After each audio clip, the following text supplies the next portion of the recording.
Hola a todos y bienvenidos a mi canal. Hoy está con nosotros Javier Cabanilles, que de hecho lo recordaréis por este vídeo de aquí, en el cual me acompañó haciéndose pasar por mi pareja a un centro de terapias alternativas, de pseudoterapias, pero hoy nos va a hablar de una cosa muy diferente, de la cual ya habló en uno de sus libros, que es el tarot vaya timo, ¿vale?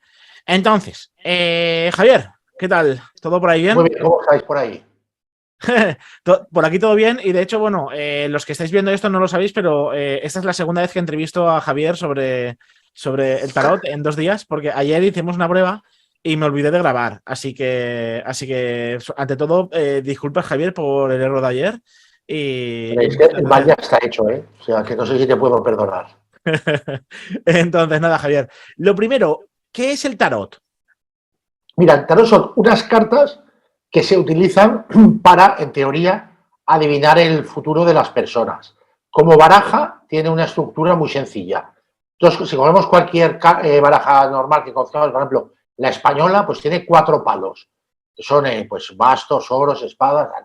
Y van ordenadas por números, el 1, el 2, el 3, cual, luego soto, caballo y rey, ¿no? Están ordenadas de dos formas, por palos y numéricamente, ¿no? Entonces, a esa baraja añadimos lo que podemos decir que es un quinto palo, que en su origen no va numerado y no tiene nombre. Entonces, son unas cartas cuyo valor es, digamos, jerárquico. Empieza con la carta del loco, el mago, entonces se supone, muy entre comillas, que va subiendo, es una especie de progresión jerárquica que es lo que le da el valor a las cartas. Lo curioso de este quinto palo es que tampoco va identificado, o sea, no, pues bastos todos llevan un palo, oros lleva una moneda, pero en lo que el quinto palo, que es lo que se conoce como los arcanos mayores, eso no va identificado y cada carta, digamos, es independiente, aunque todas mantengan una estética.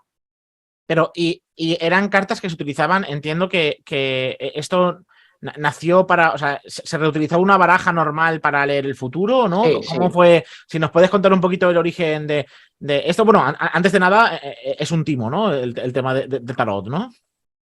Es un timo, pero luego tiene, veremos, tiene su cosilla. Tiene su cosilla. Pero evidentemente, predecir cualquiera. El problema es adivinar y acertar. Eso es complicado. Que predecir, pues, se ha hecho pues abriéndole las tripas a los pajaritos, mirando las llamas de una hoguera, en los pozos de café, en las líneas de la mano. O sea que adivinar el futuro o predecirlo es fácil. Lo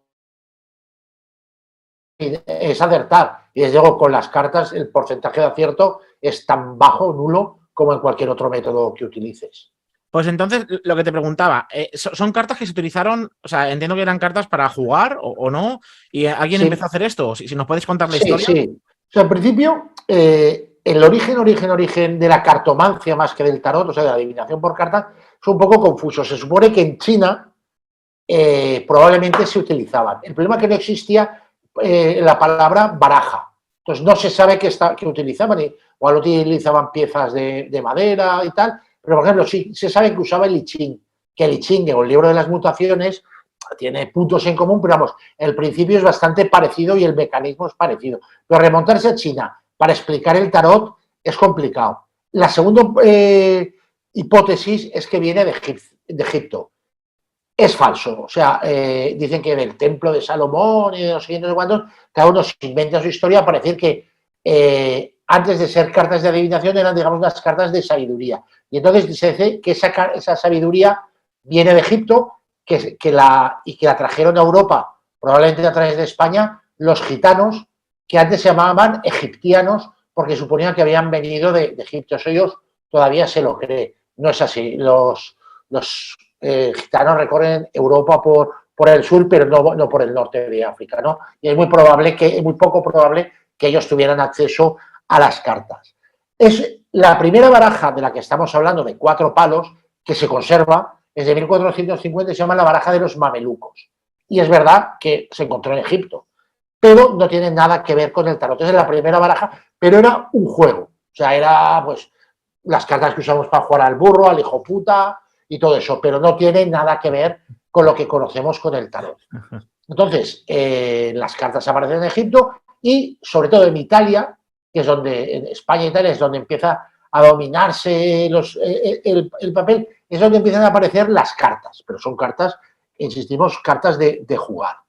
Entonces, el primer tarot nace como un juego, que recordemos es las 4 palos tradicionales, que es lo que llaman ahora los arcanos menores, y otro palo que tiene las características que ya hemos dicho, que es lo que se llama el arcano mayor. Eso, el primero, que se conoce como carta di triunfi, porque eran como una especie de jokers, cada uno de más valor. Entonces, eran cartas de triunfo, son las más antiguas. El más antiguo que se conserva como tarot es de 1420 en Italia y es una baraja que se hizo como regalo al duque Filippo Maria Visconti. Entonces, ese primer quinto palo no es como lo conocemos ahora, sino que eran dioses romanos. Y era un regalo que le hacen a su hijo. Entonces ya lo interesante de esas 16 nuevas cartas, sus primeros arcanos mayores, eso que ya se va viendo cómo funciona, que es por graduación. Entonces, a partir de ahí aparecen otros, uno muy famoso, es probablemente el más famoso, el tarot antiguo más famoso, que es el de Francesco Sforza, que nace en Milán, que ya es un tarot más moderno porque ya no utiliza los dioses y empieza a parecerse un poco a lo que es el tarot de Marsella, se parece, de hecho, bastante, pero es un juego de cartas. Sabemos que no se utiliza, o sea, la cartomancia como tal todavía no existe, que es curioso porque se piensa que es como otros tipos de adivinación, pero no, la cartomancia en el siglo XV todavía no se conoce y eso lo sabemos porque en toda Europa, en esa época, a medida que van apareciendo los juegos de cartas, aparecen las prohibiciones. Hay en España, en Italia, hay en Francia, en Alemania, en Suiza, muchos países aparecen prohibiciones de jugar a las cartas. Y jamás se menciona las cartas como elemento de adivinación. Otra idea que nos hace pensar que la cartomancia relativamente frecuente es que Casanova, en sus memorias, que es a mediados del siglo XVIII, él tiene una novia rusa muy joven, de 16 años, porque le gustaban jovenetas, y está hasta el gorro de ella porque ella consulta las cartas para tomar cualquier decisión. Y entonces ya estaba practicando la cartomancia. Pero a Casanova, que es un tío histórico y que había vivido mucho y que conocía mucho y todo eso, y que había visto son probablemente embaucadores, adivinos, hechiceros de todos los pelajes, le llama la atención ya en el siglo XVIII que alguien utilice las cartas para adivinar el futuro. Entonces el tarot nace... Entonces el tarot nace como un juego de cartas. Sí. Y en ese momento era un juego y ya en tiempos más o menos recientes se empieza con toda la movida esta de adivinar el futuro. Sí, pero aún le falta, ¿eh? O sea, primero nace, tenemos el juego como el tarot, que son los que conocemos, por ejemplo, el famoso tarot de Marsella, que también como juego aparece a finales del siglo XVI. La versión actual es la del siglo XVIII. Vamos, es un tarot italiano que se imprime en Marsella, que es un centro impresor muy importante, pero siguen siendo juegos de cartas.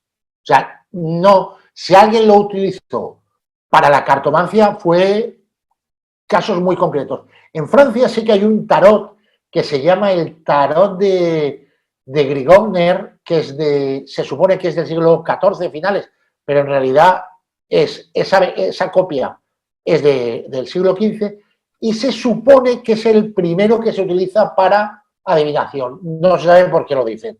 Es el primer tarot francés, pero que se utilizará para adivinar, eso no está nada. Y luego se llama el tarotis en plural, y al final acabará llamándose el tarot y nadie sabe el origen de la palabra, porque no sé por qué se acaba de llamar tarot, pues se expande. Se juega sobre todo en Francia, en Alemania y en Suiza. En Francia ahora tú vas y hay barajas que es para jugar al juego del tarot, pero no son cartas de adivinación. En cambio, por ejemplo, te puedes descargar de internet, que supongo que aún está, el tarot de Snoopy sí que es un tarot de adivinación, ¿no? Veamos, es la diferencia. Pero todavía no ha aparecido el tarot como elemento de adivinación. Ahora tenemos un juego. El tarot de Snoopy, pero es de Snoopy el personaje este. Sí, claro. Y hay otro que es el tarot, ¿cómo se llama el personaje este? De Hello Kitty. Hostia. Sí, ya, luego os contaré la historia de las dos porque son muy curiosas. Pero vamos, entonces, en principio es un juego de cartas. ¿Qué ocurre?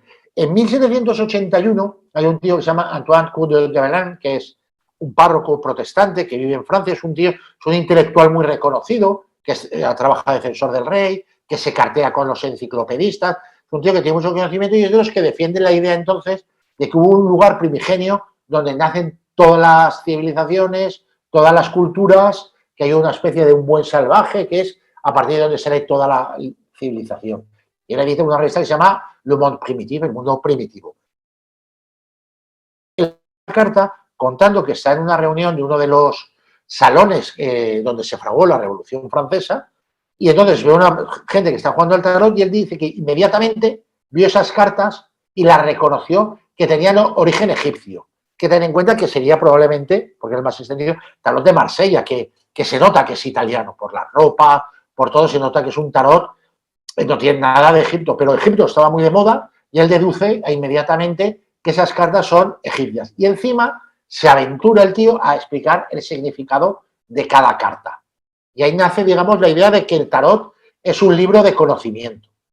Y entonces hay que tener en cuenta, para que veáis lo despistado que iba el hombre, que la piedra roseta se descubre en 1799, o sea, falta casi 20 años, y tarda 20 años más en poder descifrarse. O sea, Egipto, la gente flipaba, pero no tenía ni puta idea de nada. O sea, era una cosa muy... Todavía no se había descubierto cómo construyeron los extraterrestres las pirámides, ni nada, ni las puertas interdimensionales, ni todo eso. Eso lo descubrirían luego los grandes científicos ocultos, ¿no? Entonces, ya con Cour de Belén nace el concepto del tarot como libro de sabiduría. Y lo curioso, que es muy bonito, me parece a mí el detalle, es que Cour de Belén en realidad es un jeta que se apropia de la de Melet, con el que se carteaba. Entonces, antes de publicar el artículo, el conde de Melet le manda una carta y exponiéndole su teoría, diciéndole que el tarot viene de Egipto y tal, y aventura una posible explicación. Gébelin, que es muy picarón, se lo calla, saca su artículo en Monde Primitif y en el siguiente volumen saca la carta de Melet. Pero no se da cuenta que al leer la carta de Melet, por el sentido, es anterior, porque él lo presenta como una especie de respuesta de Melet a lo que él ha escrito, a su artículo. Y evidentemente la lectura del texto de Melet ves evidentemente que él está exponiendo una teoría y que no se está haciendo eco en ningún momento de lo que ha dicho Gébelin. Vamos, es una anécdota que doy así mucha importancia, pero ya refleja que nace esto un poco ya torcido. Entonces, a partir de ahí, una estafa que nace de un caso de fraude.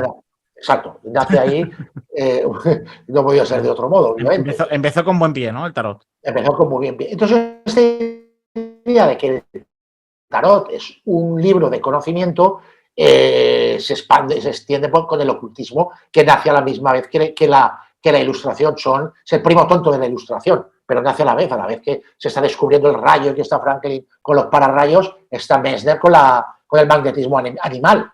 Y de hecho, Cour de Gébelin, en un epitafio que le escribieron, dice que fue un ingenio que murió víctima del mesmerismo, porque se ve que estuvo enfermo, fue a curarse, fue a que le curara con mesmerismo y el tío le curó la mesmer y se murió. Pero vamos. Bueno, el caso es que esa idea ya la cogen los ocultistas. Entonces, pues Papus, Elías, luego ya Elena Blavatsky, que es probablemente la que la extiende por Inglaterra y por Estados Unidos, más tarde Aleister Crowley y todo eso. Entonces se va extendiendo por todo el mundo el tarot. Hay una teoría que alguno habrá oído, porque aparte la repitió hace poco El País por un artículo que luego hablaremos, que es la teoría de Alejandro Jodorowsky, que es una de las personas menos creíbles del mundo, porque él se lo inventa, no pone ninguna referencia, se lo saca todo de los huevos y se queda más ancho que largo. Él escribió un libro que es La Vía del Tarot. Entonces dice que el tarot pudo nacer en la España medieval y que era una especie de modo de comunicación entre las tres culturas, ¿no? Cristianos, judíos y hebreos, porque hay elementos de la Biblia y tal. Es una cosa, es que ven las cartas y es que no tiene ni pies ni cabeza, ni pies ni cabeza. O sea, no mira que el basto o la moneda de oro tiene algún significado. Que hay, por ejemplo, que la papisa o que hay cartas que sí que las puedes relacionar con el cristianismo, pues evidentemente, porque en la cultura de la época, que hay una vela de estas judía con 7 brazos en una carta, pues evidentemente, pero tiene la hipótesis de que nació en España solo se la cree Jodorowsky y los pobres de espíritu que se creen las tonterías que dice él, pero no.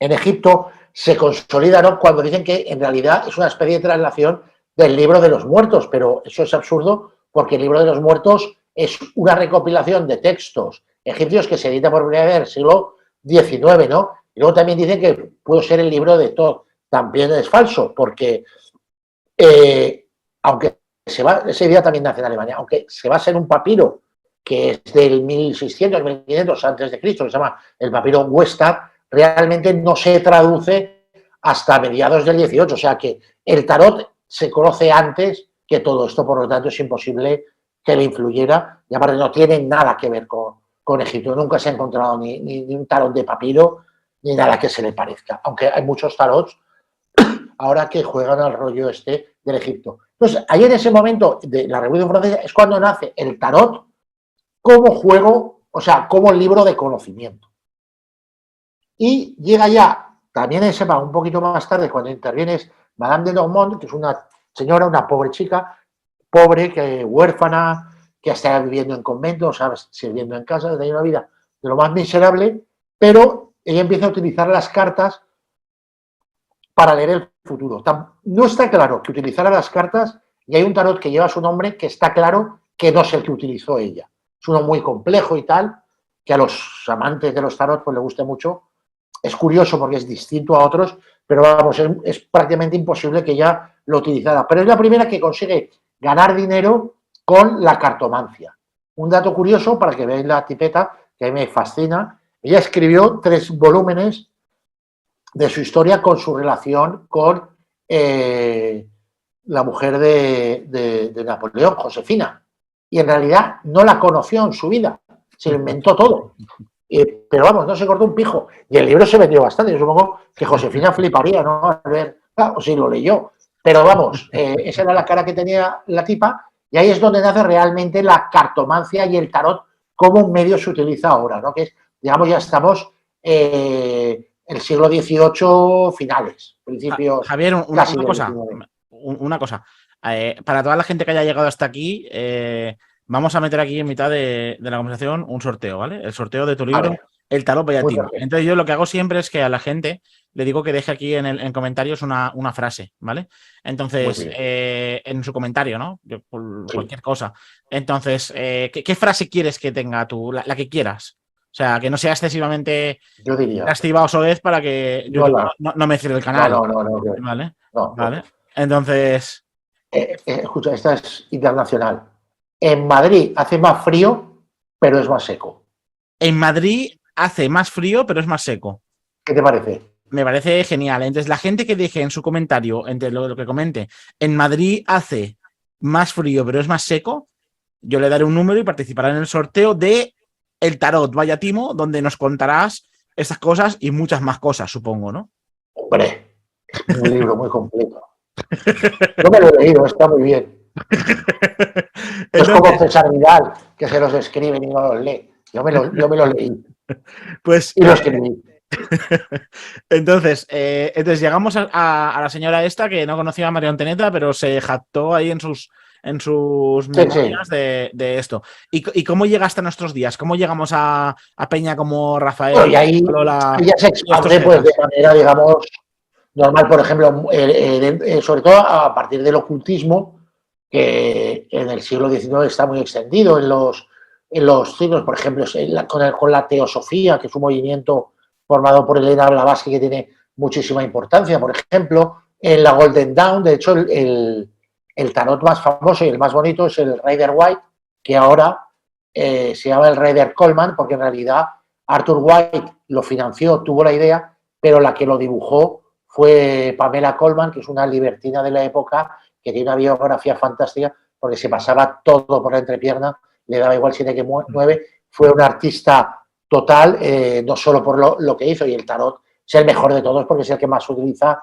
en todo el mundo. Entonces ahí ya se empieza a expandir, empieza la carrera por hacer tarot, luego Aleister Crowley hará que le hagan su propio tarot y ya se empieza, pues, igual que el espiritismo y todo eso, dentro de esos círculos, supongo que empiezan a aparecer revistas de eso. El espiritismo es aparte un movimiento que se expande muy rápidamente, sobre todo después de la Segunda Guerra Mundial, de la Primera, perdón, a raíz de la Guerra Mundial y todo eso, se tiene un momento mágico, ya desde las Fox y todo eso, pues todo es el caldo de cultivo que dentro del lore pues está la bola de cristal, pues, el tarot se va expandiendo por ahí de manera natural.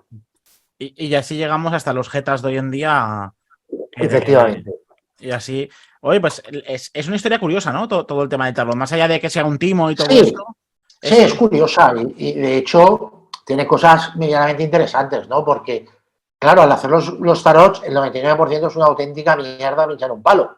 Pero hay gente que se lo ha currado un poquito más. Yo tengo algunos solo son los arcanos mayores, otros. Vamos, hay algunos que yo tengo que son bastante chulos. Hay uno, el tarot español es curioso, pero tampoco te va a dar un síndrome de Stendhal cuando lo veas, más bonito. Hay uno muy chulo que es surrealista, que es español, que es el tarot de Pumariega, es maravilloso. Ahora hace poco, y el otro día hablando de eso, hablaba yo desde un artículo del País, pues acaba de salir uno que se llama El tarot de luz, de un vasco que se llama Aitor Sarabia, que ha sido un exitazo a nivel internacional, es muy bonito. Hay uno que salió hace un año que hizo Tomás Hijo, que es un grabador que es fabuloso, ya es el tarot del toro, que está basado en el universo de Guillermo del Toro. Hay uno que a mí me encanta, que es para mí el mejor, que hay casi mejor que el Rider White, que es el tarot de dama de casa, que está inspirado en los años 50, entonces tiene unas tiradas específicas, por ejemplo, en forma de martini, en forma de colada, y es muy bonito. Todo esto se hace como extensión artística, entiendo, ¿no? Que hay gente que... Hay de todo, hay de todo. Por ejemplo, yo diría que el más bonito de todos, que es el más divertido para mí, con diferencia, es el tarot de dama de casa, porque como juego es muy divertido. Se puede jugar realmente. Con todo se puede jugar, pero eso está mejor pensado porque ya tiene un punto paródico que invita. Hay otros, pues yo el de Rider White es una maravilla y que siga vigente después de siglo y pico, siendo el más conocido y el más utilizado es por algo. Los que te he dicho, el de Tomás Hijos, que el que está inspirado en Guillermo del Toro, es que es una auténtica maravilla. Está, por ejemplo, el tarot de Manara, que es muy divertido porque está todo lleno de pollas y de coños gigantescos. Con eso no puedes leer nada, pero es muy divertido. No sé si has jugado alguna vez al juego este que se llama Dixit, pero que son como unas cartas surrealistas. Sí. Y me recuerda un poco a la movida esta, ¿no? Que tienes como unas cartas pues sí, tienen un punto en común. No sabes muy bien qué significan y luego tú te montas tus historias con ellas, ¿no? Es un poco el... Sí. Pues eso ya ocurre en el origen del tarot, cuando es juego. Otra cosa que se hacía era sacar los arcanos mayores, que son los dibujos, sacaba unas cartas, entonces pues se hacía un poema, ¿no? Entonces había unas cartitas y a la doncella pues el juglar, vuestra belleza de un mago parece la papisa, no sé qué, y le hacía un poema ahí, supongo yo que con la sana intención de pinchársela. Y entonces, como tienen coherencia, que es la clave del tarot, si tiene coherencia, es fácil hilvanar historias. Porque claro, todas las cartas tienen mucho simbolismo.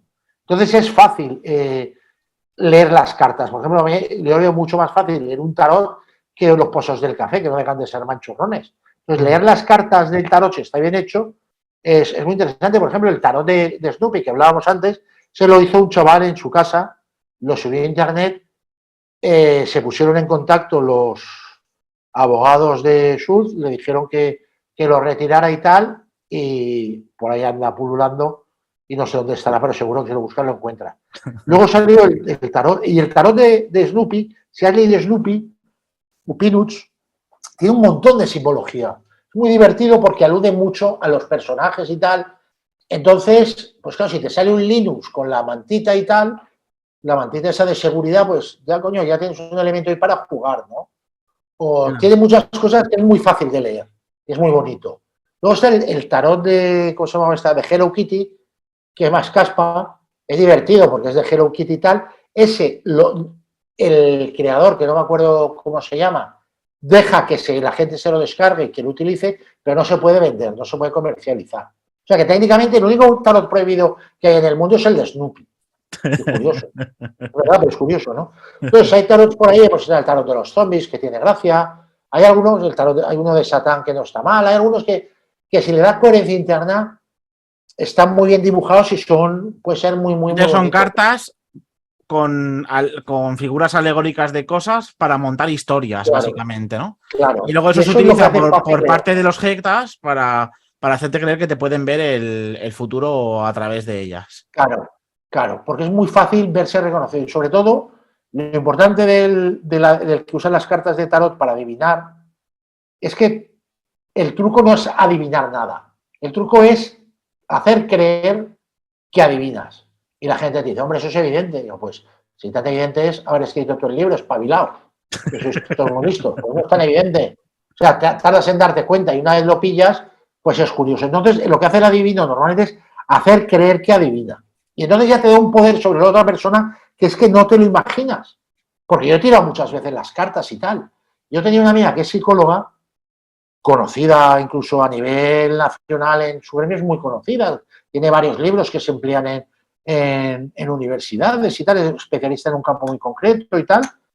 Y yo acabé hasta el gorro de ella, porque ella se creía que yo era una especie de demiurgo, no que sé, un padre Apeles o un Paco Porras, y que lo que no quería es que se supiera. Entonces, por eso me descojonaba y tal. Entonces me hacía tirar el tarot cada 2 por 3. Y yo, como la conocía de toda la vida, pues claro, acertaba, le contaba lo que ya me había contado ella. Y yo al final le dije, mira, aparte estaba de buen medio, a partir de ahora, eso te tiro las cartas en pelotas. Pero le tenía hasta el gorro. Y ya no le volví a tirar las cartas. Pero lo intenté. Y entonces es muy, muy complicado. O sea, si lo haces de prueba y tal, te das cuenta de lo fácil que es tirar las cartas realmente. Hay una serie de trucos, pues de lectura en frío, tal, y tal, pero los tarotistas no las usan. Y no es lo mismo tirar las cartas de manera presencial que tirar las cartas en las estafas que vemos en televisión. Es distinto. Pero la gente que cree va muy convencida. Entonces, realmente solo te tienes que dejar llevar y te lo van a contar todo. ¿Ves esta carta tal? Porque tú lo que le dices es, yo te puedo guiar, pero yo no, tú tienes que ayudar, yo te puedo ayudar a interpretar tus cartas. Y una vez les dices eso, esta carta significa que tal, y a ti, y ya se dejan llevar y encuentran símbolos que les recuerdan a cualquier cosa que quieran reconocerlo. Por eso, como está tan cargado de simbología, es fácil que la propia persona que quiere contar algo y que está deseando desahogarse, lo haga sin que tú tengas que ayudar mucho. No hace falta llegar a los extremos de esos de conocerás al hombre de tu vida, ten cuidado si vas de por ahí que se le puede caer una maceta y las tonterías. Hay algunos truquillos para usar si quieres. Por ejemplo, el efecto Forer no funciona. Yo siempre empezaba con eso. Ay, me salían las cartas y ponía una cara rara. ¿Qué pasa? Digo, no, nada, pero me da la sensación de que tú eres la típica persona que das mucho sin esperar tampoco nada a cambio, pero que luego a veces eso se vuelve contra ti, ¿no? Como que gente que te ha decepcionado porque tú muchas veces actúas con toda la buena voluntad y tal, y luego has visto que esa buena voluntad pues no era recíproca. Pues sí, eso me ha pasado. No, que sí, a ti y a todos. Entonces dices, porque tú es una persona que puede ser muy tímida, pero también cuando te pones, te pones. Sí, yo a veces, sí, es verdad. Cuando gilipolleces, como siempre las Decir digo, una cosa y la contraria y así siempre aciertas, ¿no? pero vamos, sí. Vale, que la gente mire en Wikipedia el efecto Forer, que hay una serie de cosas que nos definen a todos. Entonces, eso, pues, básicamente, eso y lo contrario. Pues nada, Javier, yo creo que con esto lo vamos a dejar aquí. Recordamos a la gente que ha llegado también hasta aquí que puede encontrar esa frase misteriosa que has dejado en mitad de la conversación, que a lo mejor significa cosas para ver el futuro de la gente, ¿no? Sí. Eso no lo sabemos. Pero si lo dejáis en los comentarios, yo os dejaré un número y con ese número participaréis en el concurso cuando lance el aviso de de que se empieza el concurso y esas cosas. Así que nada, Javier, muchas gracias por estar aquí por segunda vez. Como ya he dicho a la gente que se haya conectado ahora o que no lo haya escuchado antes, ayer me hizo la misma entrevista, pero se me olvidó darle a grabar. Entonces, pero esta nos ha quedado mucho mejor, también hay que decirlo. esta yo creo que ha quedado mejor, esta yo creo que ha quedado mejor. Así que lo que pasa es que la gente nunca lo va a saber, porque quedará en esos arcanos mayores de las cosas que se pierden en el universo. Así que nada, muchas gracias, Javier. Nos vemos pronto y al que gane ya que nos cuente si le ha gustado el libro o no. ¿Vale? Hombre, si le ha gustado, si no, que se calle. Pero, hombre, encima que se lo regalas. Pues nada, Javier, te voy a dejar a ti decir la frase de despedida del canal, que es abrazos de luz de Venus y hasta la próxima. Abrazos de luz de Venus, bendiciones y recordad, darle a la campanita, suscribiros y comprar criptomonedas. Venga. Criptomonedas y homeopatía y todas esas cosas, que a mí me han dicho que funciona, Pues nada. Bueno, mira, venga. Hasta luego. Hasta luego, amigos. Nos vemos por aquí y nada, eso. Hasta la próxima.